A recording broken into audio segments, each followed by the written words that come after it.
สบายดีเด้อพ่อแม่พี่น้องมื้อนี้ก็มาเข้าครัวนำกันเด้อมื้อนี้ก็ได้จิมาทอดน่องไก่นี่ก็ได้น่องไก่เรื่องมาเนาะมื้อนี้ก็จิมาทอดหมักแซ่บๆแล้วก็จิมาทอดแต่ว่าทอดออกมาก็แบบว่าบ่ได้หน้าตาสวยงามดอกเพราะว่าหยังทั้งทอดทั้งเล่นไปเล่นนำลูกชายพี่น้องลูกชายก็บ่มีคู่เล่นก็เอาแม่นี่ได้เป็นคู่เล่นก็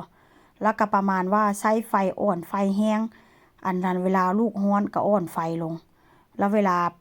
เล่นนำลูกแล้วก็กลับไปเบิ่งไก่ก็เอาไฟขึ้นว่าเส้นสามันก็เลยแบบว่า เป็นจังได๋บุเนาะมันสิสุกแล้วมันก็บ่สุกจักเทื่อหั่นน่ะเนาะมันก็เลยบ่งามว่าเส้นสามื้อนี้ก็จิมาล้างไก่แล้วก็จิหั่นเป็นบังหั่นแบบว่ามื้อนี้ก็จิหั่นแบบว่ามุนจักหน่อยบ่แม่นมุนดอกจิหั่นแบบว่าจิหั่นอ้าวหลายได้จักหน่อยหั่นเสลี่ยงหั่นไปหั่นมาเพราะว่าหมักแล้วก็จิทอดเลยนะพี่น้องมีดนี่ก็เข้ากับคมได้ใจอะแท้ว่ามีดนี่ก็ได้ก็มื้อนี้ก็จิทอดให้ลูกให้ผัวกินก็จิทอดกินกับซอสมะเขือเทศแล้วก็ซอสมายองเนสหั่นน่ะพี่น้องเพราะว่าลูกข้อยนี่ส่วนหลายเนาะมักกินกับซอสมะเขือเทศกับซอสมายองเนสอุตส่าห์ตั้งใจเฮ็ดอะแท้ว่าสุดท้ายก็ออกมาก็แบบว่าหน้าตาบ่สวยบ่งามแต่ว่ามันก็แซ่บเด้ผัวกับลูกข้อยก็บอกว่ามันแซ่บอยู่มื้อนี้เนาะมื้อนี้ก็เป็นมื้อวันหยุดพี่น้องหยุดหมดมื้อเลยแล้วก็มื้ออื่นก็คันสิเว้าแล้วก็มื้อนี้ก็เป็นมื้อวันหยุดนั่นแหละเนาะวันหยุดหมดทั่วทั้งประเทศสเปนแต่ว่าก็มีบางบ่อนที่แบบว่าเขาเจ้าบ่ให้หยุดหั้นนะแล้วก็แต่ว่าผัวข้อยก็บ่ได้หยุดเด้ผัวข้อยนี่ก็อิหยังก็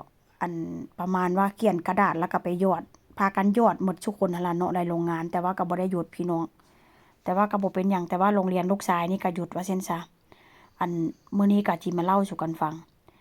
ก็มีเรื่องมาเล่าหั่นแหละเนาะหัวหน้าก็ส่งข้อความมาแต่เช้าเวลามื้อหยุดมื้อหย่อนนั่นก็พี่น้องคนบ่อยากไปเฮ็ดงานนั่นน่ะโทรให้ข้อยไปเฮ็ดงานข้อยก็เมื่อยใจนำเด้เวลาบ่มีงานนั่นก็บ่โทรหาข้อยแต่ว่าเวลาที่แบบว่ามื้อวันหยุดของคนทั่วไปหั้นน่ะบ่มีคนเฮ็ดงานโทรให้ข้อยไปเฮ็ดข้อยก็บอกผัวข้อยได้ข้อยบ่อยากไปเฮ็ดย้อนหยังเวลาบ่มีคนเฮ็ดงานแล้วค่อยโทรมาหาข้อยคือว่าเราเป็นโตสำรองนี่นะคือแบบว่าสิใส่หยังก็ใส่ได้จังซี่นะเข้าใจบ่ข้อยเราบ่อยากไปบัดนี้นะผัวข้อยก็บอกว่าบ่อยากไปแล้วก็ต้องหางานบ่อนอื่นเพราะว่าหยังเจ้าก็ฮู้อยู่ว่าเขาเจ้าเป็นจังซั่นน่ะนะอยากให้เฮาไปเฮ็ดงานก็เข้าใจอยู่ดอกว่าเฮ็ดงานแล้วก็จ่ายเงินเฮาแต่ว่าก็คือว่าหั่นแหละพี่น้องเวลาบ่มีคนเฮ็ดงานแล้วค่อยคิดหาเฮาให้คิดหาเฮาว่ายามที่แบบบ่มีคนว่าซั่นซะให้คิดหาเฮาเป็นคนแรกหันน่ะข้อยละบ่มักเนาะบ่มักที่แบบว่า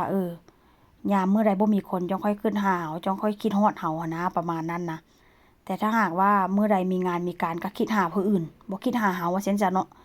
ให้คนอื่นไปเฮ็ดงานทุกมื้อแต่ว่าเฮานี่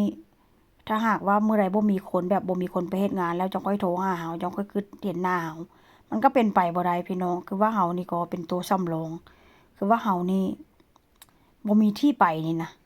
สำหรับความคิดข้อยเด้ผัวข้อยก็ว่าเด้บ่เป็นหยังดอกแต่ว่าก็หางานบ่อนอื่นแล้วก็บอกเขาว่าเฮาบ่ว่างแล้วบัดนี้เนาะมื้อมื้อวันพฤหัสวันศุกร์นี่นะอาทิตย์นี้นะเขาเจ้าหยุดกันหมดพี่น้องมันเป็นวันอิหยังนี่ล่ะเขาเจ้าหยุดกันก็โทรให้ข้อยเนาะไปเฮ็ดอาหารเช้าอยู่โรงเรียนมหาวิทยาลัยหั่นแหละพี่น้องข้อยก็บ่ได้อยากไปดอกแต่ว่าผัวก็บอกว่าหันบ่ไปก็บอกกับเพิ่นว่าเฮามีแผนการไปบ่อนอื่นแล้ว